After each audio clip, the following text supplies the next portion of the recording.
কোটা সংস্কারের দাবিতে দেশের বিভিন্ন জেলায় সড়ক, মহাসড়ক ও রেলপথ অবরোধ করেছেন শিক্ষার্থীরা। দাবি আদায় না হওয়া পর্যন্ত আন্দোলনের ঘোষণা দিয়েছেন তারা। পূর্ব ঘোষিত কর্মসূচি অনুযায়ী সাভারের ঢাকা আরিচা মহাসড়ক অবরোধ করেছেন জাহাঙ্গীরনগর বিশ্ববিদ্যালয়ের শিক্ষার্থীরা। সকাল 10:30টার দিকে বৈষম্য বিরোধী ছাত্র আন্দোলনের ব্যানারে বিশ্ববিদ্যালয়ের প্রধান ফটকের সামনে ঢাকা আরিচা মহাসড়কের উভয় পাশ অবরোধ করেন জাহাঙ্গীরনগর বিশ্ববিদ্যালয়ের শিক্ষার্থীরা। খুলনার নতুন রাস্তা মোড়ে কোটা বিরোধী আন্দোলনকারীরা বেনাপোল এক্সপ্রেস নামে একটি ট্রেন আটকে দেন। চট্টগ্রামের দেওয়ানহাট এলাকায় রেললাইন অবরোধ করেন শিক্ষার্থীরা।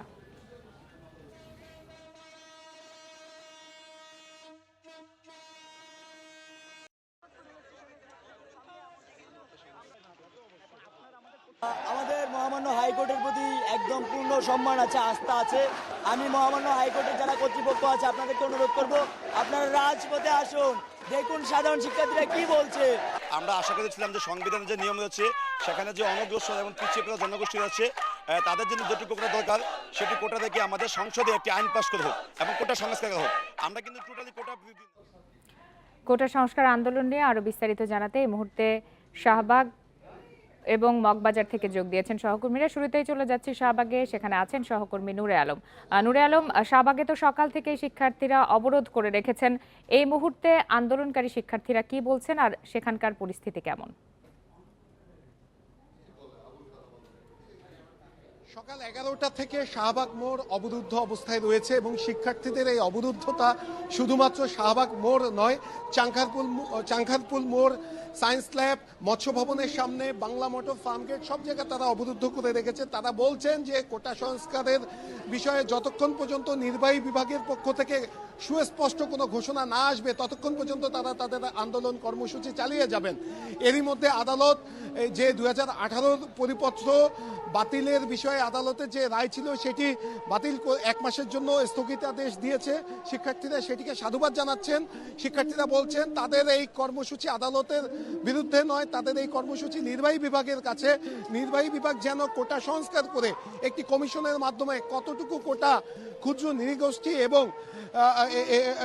নৃগোষ্ঠী এবং প্রতিবন্ধীদের জন্য রাখা প্রয়োজন এবং সেটি কোনোভাবেই 5 ভাগের বেশি হতে পারবে না, সেটি বিচার বিশ্লেষণ করে সংসদে আইন পাশের মাধ্যমে সেটির একটি চিরস্থায়ী রূপ দিতে হবে।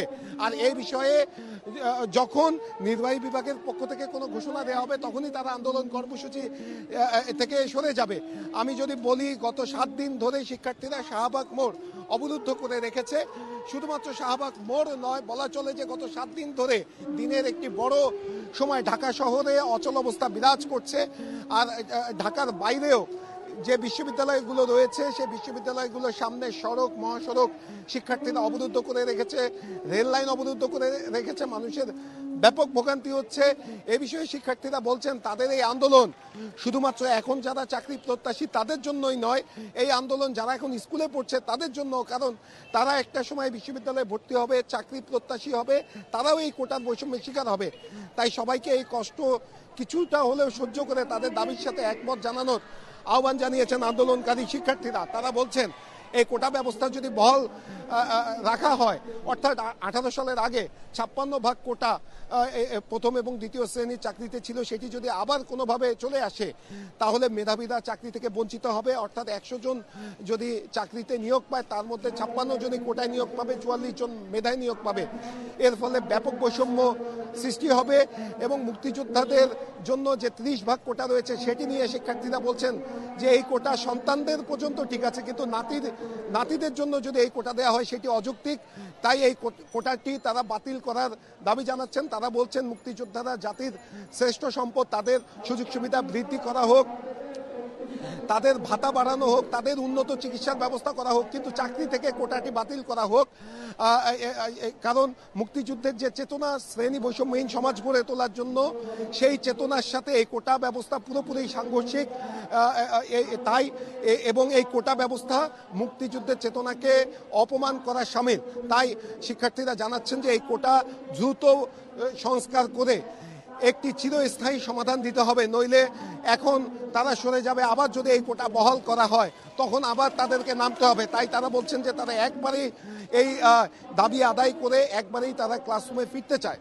সেই সঙ্গে জানিয়ে রাখি, গত 8 দিন ধরে বিশ্ববিদ্যালয়গুলোতে অচল অবস্থা বিরাজ করছে। একদিকে শিক্ষার্থীরা যেমন ক্লাস পরীক্ষা বর্জন করছেন, অন্যদিকে সর্বজনীন পেনশন স্কিমের দাবিতে শিক্ষকরাও ক্লাস পরীক্ষা বর্জন করছেন। বলা চলে যে বাংলাদেশের সরকারি বিশ্ববিদ্যালয়গুলো একদম অচল হয়ে গেছে, সেখানে প্রশাসনিক একাডেমিক সকল কার্যক্রম বন্ধ রয়েছে।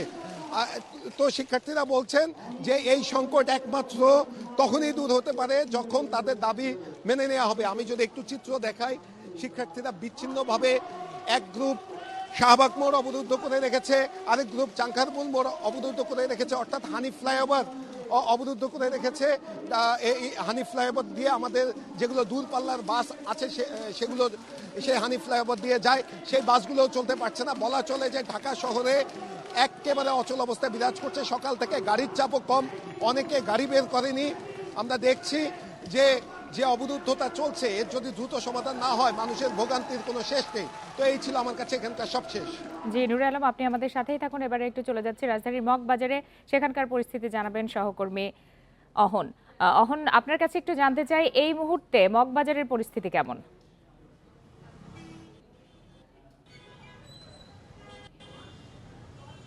যেহেতু শাহবাগের সড়ক বন্ধ হয়ে আছে, এই গাড়িগুলো কিন্তু মগবাজার হয়ে যেতে তারা এই সড়ক দিয়ে যাচ্ছে। একই সঙ্গে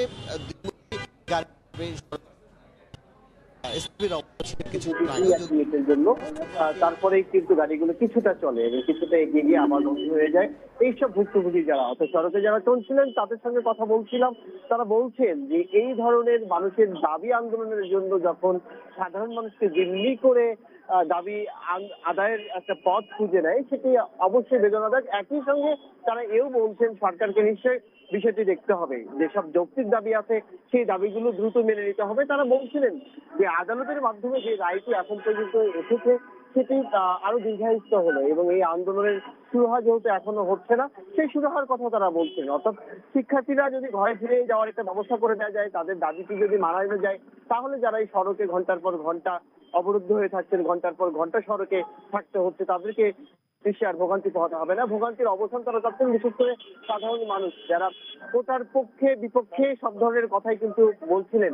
অনেকেই বলছিলেন যে কোটা ব্যবস্থার পুনর্বহালের কথা যেমনটি বলছিলেন, আবার বলছিলেন যে সংস্কারের যে দাবিটি উঠে এসেছে সেটি তারা যৌক্তিক মনে করছেন। এই সাধারণ মানুষ যারা পথে চলছেন ঘন্টার পর ঘন্টা রোদ বৃষ্টি মাথায় নিয়ে, তারাও কিন্তু দুই পক্ষেই আমি কথা শুনেছি। তবে কিছু কিছু যারা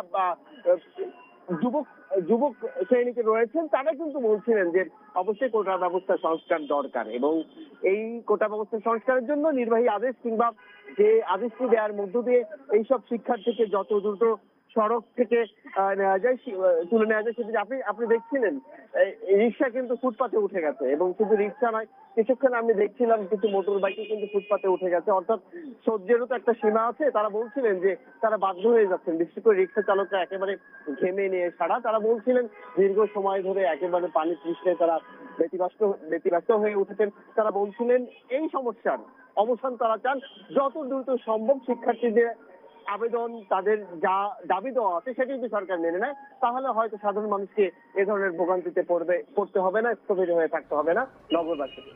অর্থাৎ এখনো যানজটের নাকাল মগবাজার এরিয়ার যেই যাত্রীরা আছেন তারা। আলামিন হক অহন, আপনি আমাদের সাথেই থাকুন, একই পরিস্থিতি নিয়ে জানবো এই মুহূর্তে ফার্ম গেটের কি অবস্থা। সেখান থেকে আছেন সহকর্মী জাহিদুল ইসলাম। সারা ঢাকাতেই কিন্তু আমরা কোটা সংস্কার আন্দোলনের যেই অবরোধ তার প্রভাব দেখতে পাচ্ছি। এই মুহূর্তে আপনি ফার্ম গেটে আছেন, সেখানে কি অবস্থা? এখন ফার্ম গেটের যে অবস্থা হচ্ছে, ফার্ম গেটের যে চারদিক আমাদের চারটি মোড় রয়েছে, সেই চার মোড়ের কিন্তু চতুর্দিক থেকেই আন্দোলনকারীরা ব্যারিকেড দিয়ে আটকে রেখেছে। যে কারণে হচ্ছে চারদিক থেকে আসা যে যানবাহনগুলো রয়েছে সেগুলো কিন্তু কেউ কাউকে পাস করতে পারছে না। পাস করতে না পারার কারণেই এখন যে একটা পরিস্থিতির সৃষ্টি হয়েছে সেখানে হচ্ছে যখনই কেউ যেতে চাচ্ছেন তখনই আন্দোলনরত শিক্ষার্থীরা সবাইকে আটকে দিচ্ছেন যে এই ভিতর থেকে এখন আর যাওয়া যাবে না, এখান থেকে যেতে হলে যখন এই আমরা আন্দোলন শেষ করব তখনই এখান থেকে যানবাহন যেতে পারবে। এবং সেই ক্ষেত্রে দেখা যাচ্ছে যে পান্থপথ, তারপরে বাংলা মোটর থেকে যেই গাড়িগুলো আসছিল যদিও সেখান থেকে আগেই বন্ধ করে দেওয়া হয়েছে, তবে যেই গাড়িগুলো আটকে পড়ে আছে আগে থেকে সেই গাড়িগুলো কিন্তু সেই জায়গায় এখন রয়ে গেছে। যে কারণে মানুষ সবাই এখান থেকে কিন্তু কেউই গাড়িতে চলাচল করতে পারছে না, সবাই পায়ে হেঁটে যাচ্ছেন। সাধারণ যে যাত্রীরা রাস্তায় চলাচল করছেন, এই ভোগান্তির ভিতরে তারা পড়ছেন, তারা বিভিন্নভাবে হয়তোবা দোষারোপও করছেন যারা আন্দোলন করছেন তাদেরকে, কিন্তু স্বভাবতভাবেই আবার আন্দোলনকারীরাও কিন্তু বলছেন যে মানুষের যেই কষ্ট হচ্ছে সেটা তাদেরও কষ্ট দিচ্ছে। তবে এই কোটা পদ্ধতি বাতিল না হওয়া পর্যন্ত তারা কিন্তু এই রাস্তা ছাড়বেন না, সেটাই বলছেন তারা। এবং সাধারণ যে যাত্রীরা আছেন তারাও কিন্তু এদের অনেকেই আছেন যারা তাদের সাথে একাত্মতা প্রকাশ করছেন যে 56% যেই কোটা রয়েছে সেই কোটা বাতিল করা তাদেরও এক ধরনের দাবি। তারাও বলছেন যে যারা বিশেষ করে যারা তরুণ রয়েছেন তারা এদের সাথে একাত্মতা প্রকাশ করছেন যে আমাদের কিছুটা সময় কষ্ট হলেও আমরা যেন সেই কোটা পদ্ধতিটা যেন আসলেই বাতিল হয়ে যায়। তবে কোটা নিয়ে যারা এই আন্দোলনে রয়েছেন তারা বিজয় সরণি থেকে সর্বপ্রথম আমরা যখন আসছিলাম বিজয় সরণির দিক থেকে সমগ্র রাস্তা ফাঁকা থাকার কারণটাই হচ্ছে যে তারা 4টি যে মোড় রয়েছে 4 মোড়ে সবগুলোই ব্যারিকেড দিয়ে আটকে দিয়েছে। এখানে প্রশাসনিক অনেক কর্মকর্তারা রয়েছেন, পুলিশ রয়েছে, কিন্তু তারাও হচ্ছে নিজেদের দায়িত্ব পালন করছেন, কিন্তু স্টুডেন্টদের যেই আন্দোলন সেই আন্দোলনে তারা আসলে বাধা দিচ্ছেন না। আর যেই শিক্ষার্থীরা রয়েছেন তারা কিন্তু যেই গাড়িগুলো আটকে দিলেও এখান থেকে যারা মেডিকেল বা কোনো জরুরি প্রয়োজন যেটা প্রমাণ দেখাতে পারছেন সেই প্রমাণ দেখাতে পারলে কিন্তু তাদেরকে ছেড়ে দেওয়া হচ্ছে। যখন অ্যাম্বুলেন্স যাচ্ছে সেগুলোকে তারা ছেড়ে দিচ্ছেন এবং স্বভাবতভাবেই তাদের এই আন্দোলনের যেই পরিধিটা সেটা দিন দিন তারা আরও বৃদ্ধি করবেন এমনটাই বলছে যে এই আন্দোলন আরও দিন দিন বাড়বে। যদি তাদেরকে এই কোটা সিস্টেমটা বন্ধ করা না হয় সেক্ষেত্রে তারা এই আন্দোলন আরও জোরালো করবেন। এবং সাধারণ মানুষের যেই ভোগান্তি আপনারা নিশ্চয়ই দেখতে পাচ্ছেন যে সাধারণ মানুষ কি পরিমাণ একটা ঢল রাস্তার দুদিক থেকে চলে যাচ্ছে। গাড়ি না থাকার কারণে কেউ অনেক যাত্রাবাড়ির উদ্দেশ্যে যাবেন, কেউ গাজীপুরের উদ্দেশ্যে যাবেন, কিন্তু তারা কিন্তু আসলে সেই জায়গাটি ছাড়তে পারছেন না।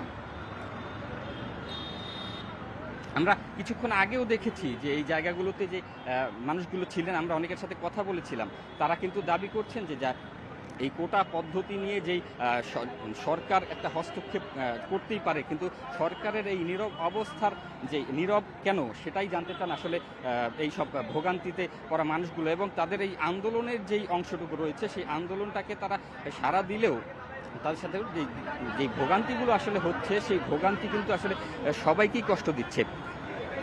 আমরা এতক্ষণ দেখাচ্ছিলাম যে ফার্মগেট যে সিনেমা হলটা রয়েছে সেই সিনেমা হল থেকে একদম পান্থপথের শেষ যেই মাথা গ্রিন রোড থেকে সেই এলাকাটি কিন্তু সম্পূর্ণ বন্ধ অবস্থায় রয়েছে এবং এখানে কিন্তু হাজার হাজার গাড়ি আটকে পড়েছে। যেই আটকে পড়া গাড়িগুলোর কারণে কিন্তু মানুষের যেই ভোগান্তি রয়েছেন, এখানে যারা বিভিন্নভাবে সিএনজি বা নিজস্ব গাড়িতে করে যারা গন্তব্যে যাচ্ছিলেন বা অফিসের দিকে যাচ্ছিলেন বা নিজের কোনো প্রয়োজন মেটানোর উদ্দেশ্যে এসে যাচ্ছিলেন, তারা কিন্তু সম্পূর্ণ এখানে আটকে আছেন প্রায় 3-4 ঘন্টা ধরে।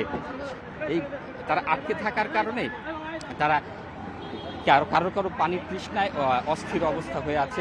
কেউ নিজেদের পরিবারের বিভিন্ন জনকে অসুস্থ মানুষদেরকে নিয়ে যারা যাচ্ছিলেন, যদিও কোটা নিয়ে যারা আন্দোলন করছেন তারা অ্যাম্বুলেন্স বা যারা মেডিকেলি কোনো সমস্যা রয়েছে তাদেরকে পার করে দিচ্ছেন, কিন্তু তারপরও যারা কিছুটা দূরে রয়েছেন যে কথা বলতে পারছেন না এসে তাদেরকে কিন্তু তারা কিন্তু সেই সমস্যাটা নিয়ে নিজেদের জায়গায় অবস্থান করছেন।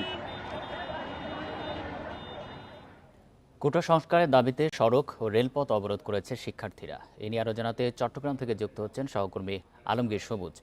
সবুজ, চট্টগ্রামে তো দেওয়ানহাটে রেলপথ অবরুদ্ধ করা হয়েছিল, সেই অবরোধ তারা এখনো ধরে রেখেছে কিনা, আর সড়ক পথেও তো শিক্ষার্থীরা রয়েছেন, সেখানকার পরিস্থিতি জানাবেন।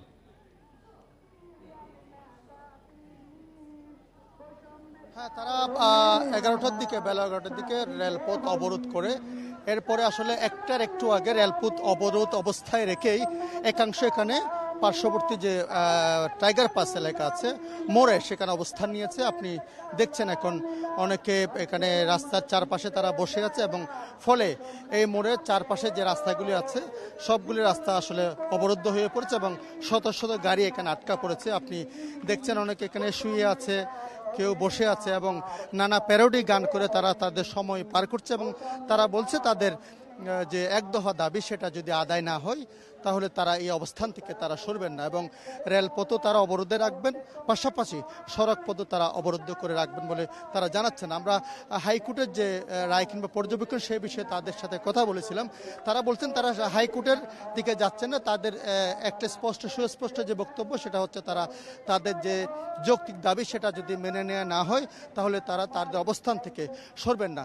এবং এখানে আসলে চট্টগ্রাম বিশ্ববিদ্যালয়ের পাশাপাশি Chattogram college, city college, Mohsin college সহ বিভিন্ন সরকারি বেসরকারি কলেজের শিক্ষার্থীরা এখানে উপস্থিত আছেন এবং তারা তাদের অবস্থানে আছেন এবং তারা বলছেন তাদের যে দাবি সেটা তারা পূরণ না হওয়া পর্যন্ত তারা তাদের অবস্থান থেকে সরবেন এবং এখানে তারা সময় পার করার জন্য বিভিন্ন ধরনের গান এবং স্লোগানে তারা মুখর করে রেখেছেন এবং যারা পথচারী কিংবা যাত্রী আছে তাদের ভোগান্তির জন্য তারা ক্ষমা প্রার্থনা করছেন।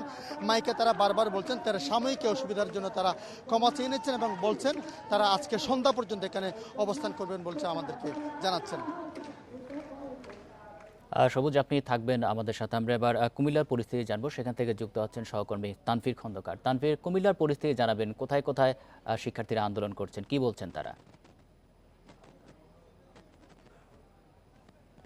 কোটা প্রথা বাতিল নিয়ে যে আন্দোলন সেটি ঢাকা চট্টগ্রাম মহাসড়কের কোটবাড়ি এলাকাতেই কিন্তু হয়ে আসছিল বিগত দিনগুলোতে।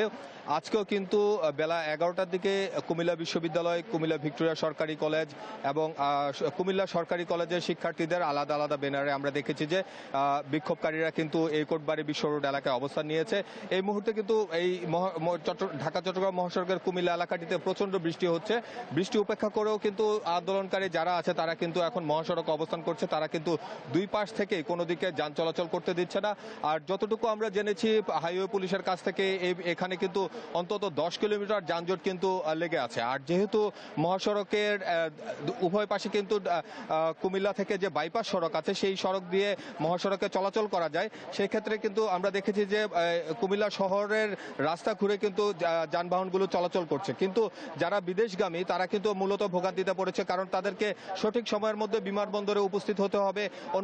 অন্যদিকে যারা চিকিৎসার জন্য ঢাকায় যাবেন চট্টগ্রাম থেকে তারাও কিন্তু ভোগান্তিতে পড়েছেন। তারা কিন্তু বলছেন যে আসলে সময় মতো যদি তারা পৌঁছাতে না পারেন এই তারা কিন্তু চরম ক্ষতির শিকার হবে। তো সব মিলিয়ে দেখা যাচ্ছে যে একদিকে আন্দোলন চলছে, অন্যদিকে কিন্তু যানজটের কারণে ভোগান্তির শিকার হচ্ছে সাধারণ মানুষ। আন্দোলনকারীরা বলছে তারা এক দফা দাবি কোটা প্রথার বাতিল চায়, কিন্তু তারা এটিও বারবার ক্ষমা প্রার্থনা করে বলছে যে তারা কোনো জনভোগান্তি তৈরি করার জন্য এই যে আন্দোলন সেই আন্দোলনটি করছে না, সাধারণ মানুষের দাবি আদায়ের জন্য তারা আন্দোলনটি করছে। অন্যদিকে যারা ভোগান্তিতে পড়ছেন তারা কিন্তু বলছেন যে দ্রুত সময়ের মধ্যে এই ভোগান্তি থেকে যেন সাধারণ মানুষ মুক্তি পায়, তারা কিন্তু বারবার বলে যাচ্ছে। তো ঢাকা চট্টগ্রাম মহাসড়কের এখন যে অবস্থা সেটি হচ্ছে যে ঢাকা চট্টগ্রাম মহাসড়কের কুমিল্লার মুখী এবং ঢাকামুখী যেই পথগুলো সেগুলো কিন্তু সম্পূর্ণ বন্ধ হয়ে আছে।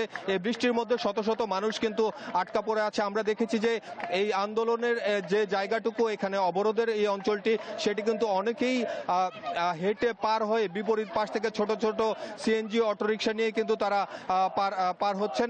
অপরদিকে আমরা দেখছি যে এখানে একটি বাড়তি ভাড়ারও বিষয় আছে। সাধারণ মানুষ কিন্তু বাড়তি ভাড়া দিয়ে এই অঞ্চলটি পার হচ্ছে। আর পণ্যবাহী যানবাহন গুলো কিন্তু মহাসড়ক থেকে কোথাও সরতে পারছে না।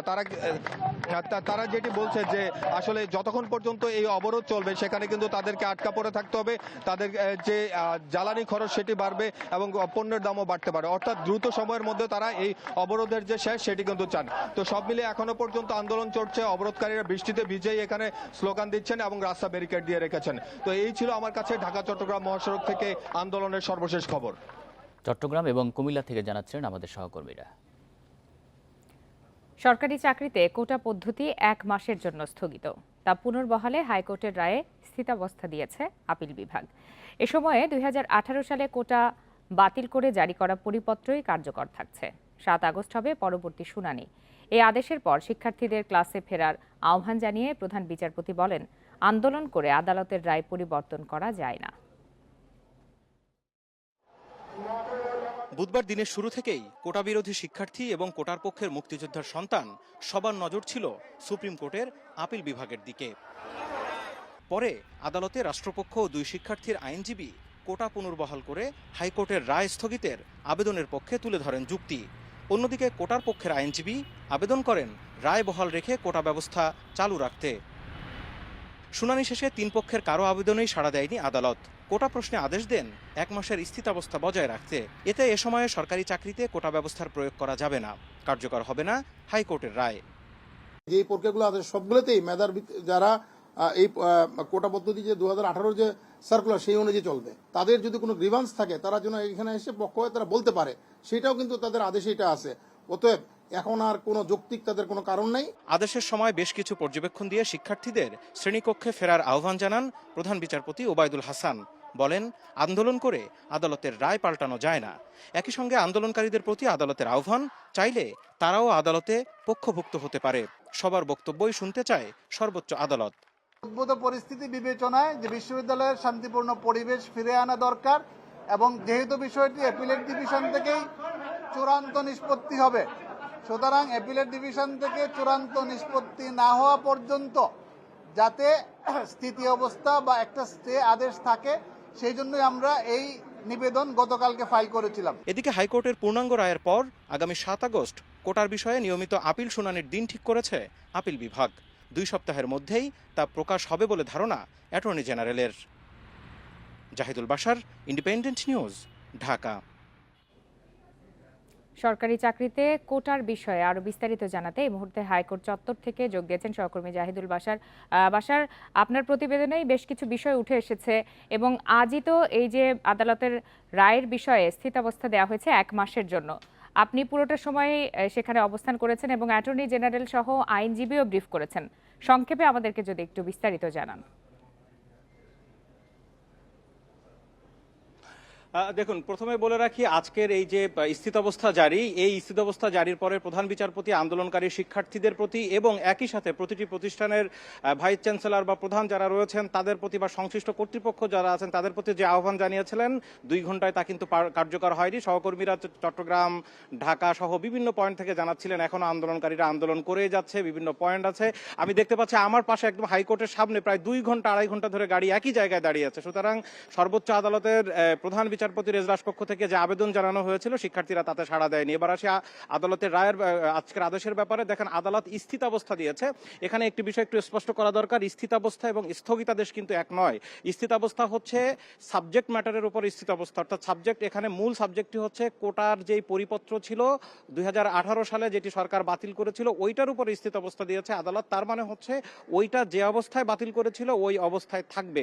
এখন সেই স্থিতাবস্থার ব্যাখ্যায় যদি আসি, তাহলে সেইটা যদি বহাল থাকে তাহলে তার পরবর্তীতে যা যা হয়েছে সেগুলোর আর কার্যকারিতা থাকে না। তার পরবর্তীতে কি কি হলো, তারা রিট, মুক্তিযোদ্ধার সন্তানেরা রিট দায়ের করলেন, রিটের পরবর্তীতে শুনানি হলো, রুল জারি হলো, রুলের পরে হাইকোর্ট 5 জুন একটি রায় দিলেন, যে রায়ে আবার কোটা বহাল করা হলো। এখন ওই স্থিতাবস্থার ফলে 2018 সালের পরিপত্র যেহেতু বহাল হয়ে গেল, আপাতত বহাল, সেহেতু হাইকোর্টের রায় এখন কার্যকর হবে না। অর্থাৎ যেমনটি প্রতিবেদনে বলা হচ্ছিল, এখন সরকারি চাকরিতে কোনো ধরনের কোটা ব্যবস্থার প্রয়োগ করা যাবে না। আদালত কিন্তু প্রধান বিচারপতি অ্যাটর্নি জেনারেলকে শুনছিলেন, আপাতত কোন কোন পরীক্ষা চলছে সেখানে উঠে এসেছে যে বিচারক নিয়োগ পরীক্ষা চলছে, একই সাথে পাবলিক সার্ভিস কমিশনের অনেকগুলো পরীক্ষা আছে। সুতরাং এই জায়গাগুলোতে কিন্তু কোটার প্রয়োগ হচ্ছে না। আদালত এ সময় শিক্ষার্থীদের উদ্দেশ্যে অনেকগুলো কথা বলেছেন। তিনি বলেছেন যে এর আগে যেমনটা বলা হয়েছিল যে আন্দোলন করে আসলে সুপ্রিম কোর্টের বা হাইকোর্ট ডিভিশনের রায় কিন্তু পাল্টানো যায় না, তিনি শিক্ষার্থীদের বলেছেন। এবং একই সাথে মুক্তিযোদ্ধা সন্তানদের পক্ষের যিনি আইনজীবী তিনি অনেকগুলো কথা বলছিলেন যে আজকে আন্দোলনকারীরা বিভিন্ন ধরনের স্লোগান দিচ্ছে, যেখানে মুক্তিযোদ্ধাদেরকে অসম্মান করা হচ্ছে, পুরো মুক্তিযুদ্ধ প্রজন্মকে অসম্মান করা হচ্ছে, এরকম একটা কথা তিনি বলেছেন। সেখানে প্রধান বিচারপতি বলেছেন যে আমাদের ছোট ছোট শিক্ষার্থীরা আমাদের সন্তানতুল্য, তারা কি বলেছে সেই বিষয়টি এখানে ধর্তব্য নয়। একই সাথে তিনি তাদেরকে আহ্বান জানিয়েছেন যে আন্দোলন সমাধান নয়, তাদেরকে এখানে আসতে বলেছেন, তারা চাইলে পক্ষভুক্ত হতে পারবে। আপনি একটু যদি খেয়াল করেন তাহলে দেখা যাবে যে এই যে পুরো মামলার সাথে সেখানে কিন্তু গতকালকে 2 জন শিক্ষার্থী পক্ষভুক্ত হয়েছেন একেবারে নতুন করে, যারা হাইকোর্টে পক্ষভুক্ত ছিলেন না। আজকে প্রধান বিচারপতি আবারও আহ্বান জানিয়েছেন যারা আন্দোলন করছেন সেই আন্দোলনকারীরা যদি আসতে চায় তারা আসুক, তারা পক্ষভুক্ত হোক, তাদের বক্তব্য আদালত শুনতে চান। আদালত বলেছেন যে সবার বক্তব্য শুনতে চাই, যার কারণে আগামী 1 মাস পরে আবার একটি তারিখ নির্ধারণ করা হয়েছে 7 আগস্ট। ওই 7 আগস্টের মধ্যে এখানে আরেকটি শর্ত জুড়ে দেওয়া হয়েছে, অর্থাৎ হাইকোর্টের যে রায়টিকে কেন্দ্র করে 5 জুনের রায়ের পরে এত কিছু হয়ে যাচ্ছে, সেই রায়ে আসলে কোন কোন বিষয়গুলো উঠে এসেছে, হাইকোর্ট ডিভিশনের বিচারপতি তিনি কোন কোন বিষয়গুলো তুলে এনেছেন সেই বিষয়টি পূর্ণাঙ্গ বেঞ্চ অর্থাৎ আপিলের ডিভিশন জানতে চায়, দেখতে চায়, যার কারণে সেই রায়টি না আসা পর্যন্ত কোনো ধরনের চূড়ান্ত সিদ্ধান্ত যেতে পারছে না। সেই কারণে বলা হয়েছে যে 7 আগস্ট সব পক্ষকে আবার আসতে বলা হয়েছে, কিন্তু তার মধ্যে পূর্ণাঙ্গ পূর্ণাঙ্গ রায়টি প্রকাশ হতে হবে। এখন সেদিন হয়তো যদি এর মধ্যে আন্দোলনকারীরা যদি আবারও আসতে চায়, তারাও পক্ষভুক্ত হতে পারে। আদালত সেখানে শুনবে এবং শোনার পরে কিন্তু আদালত একটি সিদ্ধান্ত দিবে। আদালত এখন পর্যন্ত এই সিদ্ধান্তে অটল থাকছে। জাহিদুল বাশার, আপনাকে ধন্যবাদ। সরকারি চাকরিতে কোটার বিষয়ে আদালত বাস্তবসম্মত সিদ্ধান্ত দেবে বলে আশাবাদ জানিয়েছেন আওয়ামী লীগের সাধারণ সম্পাদক ওবায়দুল কাদের। আগস্ট মাসে চূড়ান্ত শুনানিতে শিক্ষার্থীদের দাবি সুবিবেচনায় নিয়ে আপিল বিভাগ রায় দেবেন বলেন তিনি। দুপুরে রাজধানীর ধানমন্ডিতে আওয়ামী লীগের সভাপতি রাজনৈতিক কার্যালয়ের এক সংবাদ সম্মেলনে এসব কথা বলেন তিনি। ওবায়দুল কাদের বলেন, আদালত শিক্ষার্থীদের শিক্ষা প্রতিষ্ঠানে ফিরে যেতে বলেছে, তাই শিক্ষার্থীদের রাজপথ থেকে ফিরে যাওয়ার অনুরোধ জানান তিনি। সর্বজনীন পেনশন বাতিলের দাবিতে শিক্ষকদের আন্দোলন পর্যবেক্ষণ করা হচ্ছে বলেও জানান ওবায়দুল কাদের। শিগগিরই এই সমস্যার সমাধান হবে বলেও আশা প্রকাশ করেন তিনি। চীন সফর শেষে প্রধানমন্ত্রী শেখ হাসিনার দেশে ফেরার বিষয়ে তিনি জানান, সব কর্মসূচি শেষ করেই দেশের পথে রওনা দেবেন প্রধানমন্ত্রী। তার মেয়ে সাইমা ওয়াজেদ পুতুল কিছুটা অসুস্থ বলে প্রধানমন্ত্রী চীনে রাত্রি যাপন করছেন না, জানান ওবায়দুল কাদের। আমরা জেনেছি আগামী আগস্ট মাসের প্রথম সপ্তাহে আপিল বিভাগের চূড়ান্ত শুনানির মাধ্যমে বিষয়টির নিষ্পত্তি হবে।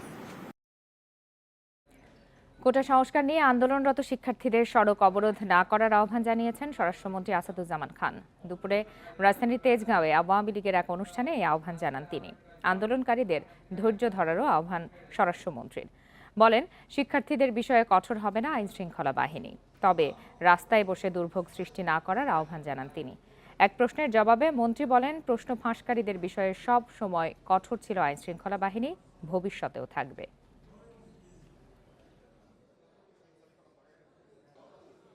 যেটা কোর্টের মাধ্যমে থেকে আসছে, কোর্টের মাধ্যমে সেটা নিষ্পত্তি হতে হবে। আমাদের জেনারেল সেক্রেটারি মহোদয় সেটা বলেছেন। তা আমরা মনে করি যারা নাকি আন্দোলন করছেন রাস্তায় আন্দোলন না করে তারা যেন আইনি সহযোগিতা নেন, আইনের মাধ্যমে তারা, যেহেতু কোর্ট স্বাধীন। চীনে শেখ হাসিনা শি জিনপিং শীর্ষ বৈঠক আজ। কিছুক্ষণের মধ্যে বেইজিংয়ের দ্য গ্রেট হল অব দ্য পিপলে বসছেন দুই নেতা। এর আগে প্রধানমন্ত্রী শেখ হাসিনাকে দেওয়া হয় রাষ্ট্রীয় সংবর্ধনা। সকাল 9টায় দ্য গ্রেট হল অব দ্য পিপলে দেওয়া হয় গার্ড অব অনার। পরে বৈঠক করেন চীনের প্রধানমন্ত্রী লি কিয়াংয়ের সাথে। বৈঠক শেষে 21টি চুক্তি, সমঝোতা ও 7টি ঘোষণাপত্র স্বাক্ষর হয়। দুপুরে রাষ্ট্রীয় মধ্যাহ্নভোজে অংশ নেবেন প্রধানমন্ত্রী। পরে রাতে তার ঢাকায় ফেরার কথা রয়েছে।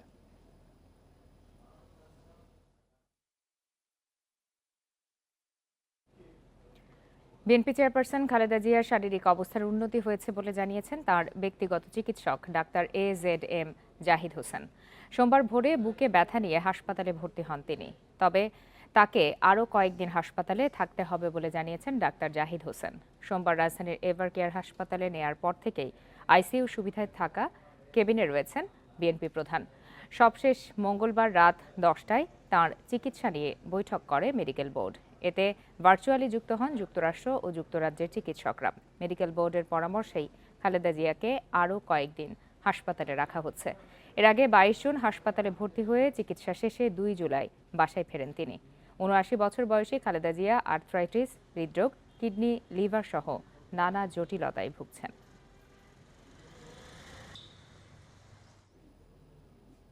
বিএনপি চেয়ারপারসন খালেদা জিয়াকে দ্রুত বিনা শর্তে মুক্তির দাবি জানিয়েছে জাতীয়তাবাদী সমমনা জোট।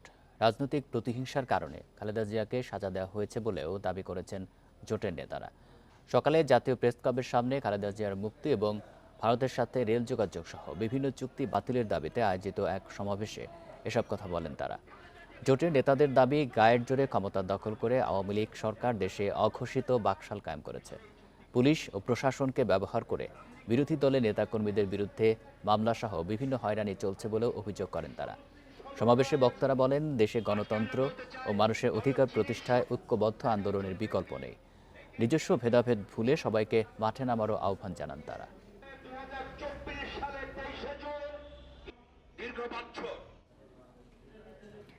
থমকে আছে আলোচিত রাজস্ব কর্মকর্তা মতিউর রহমানের বিরুদ্ধে জাতীয় রাজস্ব বোর্ড NBR গোয়েন্দাদের অনুসন্ধান। এরই মধ্যে মতিউর ও তার পরিবারের সদস্যদের আয়কর নথিও ফেরত দিয়েছে গোয়েন্দা সংস্থা CIC। অভিযোগ উঠেছে দুদক কর্মকর্তা ও সাংবাদিক পরিচয়ে NBR কর্মকর্তাদের ফাঁদে ফেলার। সেগুলো যাতে আমরা এডিআর এর কাস্টমস কর্মকর্তা মতিউর রহমান ও তার স্ত্রী সন্তানের বিপুল সম্পদের তথ্য গণমাধ্যমে প্রচার হলে টনক নড়ে অর্থ মন্ত্রণালয়ের। এনবিআর থেকে মতিউরকে সরিয়ে সংযুক্ত করা হয় অভ্যন্তরীণ সম্পদ বিভাগে। অভিযোগ অনুসন্ধানে কাজ শুরু করে এনবিআর এর কেন্দ্রীয় গোয়েন্দা সংস্থা সিআইসি।